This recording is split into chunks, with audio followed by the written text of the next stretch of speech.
par rapport à tout ce qui a été dit, j'ai essayé de trouver dans les cahiers de doléances des Gilets jaunes quelque chose qui pouvait être partagé par le maire de Montauban. Donc beaucoup de choses ont été dites sur le pouvoir d'achat. Moi, je voudrais vous parler d'injustice sociale.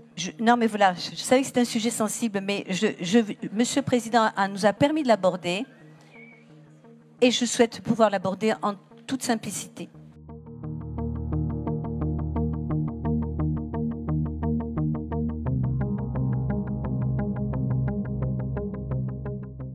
J'ai lu dans les cahiers de doléances qu'il fallait arrêter l'immigration massive. Ces personnes qui sont sous les ronds-points s'inquiètent d'être plus maltraitées que de personnes qui viennent d'ailleurs. Les soins de santé, quand on ne peut pas s'offrir des lunettes, une prothèse dentaire, et qu'on voit que par le biais de l'aide médicale d'État, 1 milliard d'euros cette année en 2019, un étranger en situation irrégulière pour se faire rembourser tous ses soins à 100%.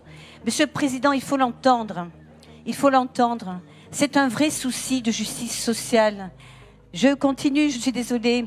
On pourra en parler aussi. Mes chers collègues, on s'écoute de manière respectueuse. Très sensible. Madame, j'ai écouté des gens qui ne pensaient pas comme moi, madame.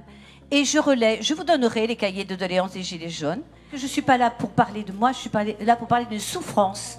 Une souffrance qui est vécue par des personnes qui sont dignes d'intérêt. Il n'y a pas de raison, il n'y a pas d'ONG pour les Gilets jaunes. Et pourtant, ils le mériteraient quelquefois. Merci beaucoup. Non, mais, mesdames, messieurs, les élus, c'est un débat républicain.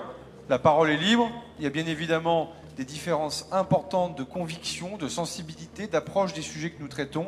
Mais je pense que, alors que nous sommes retransmis à la télévision dans ce débat entre maires, entre élus de la République, devant le chef de l'État, nous ne devons pas nous invectiver ou entendre des sifflets dans cette salle. Je pense que c'est mieux.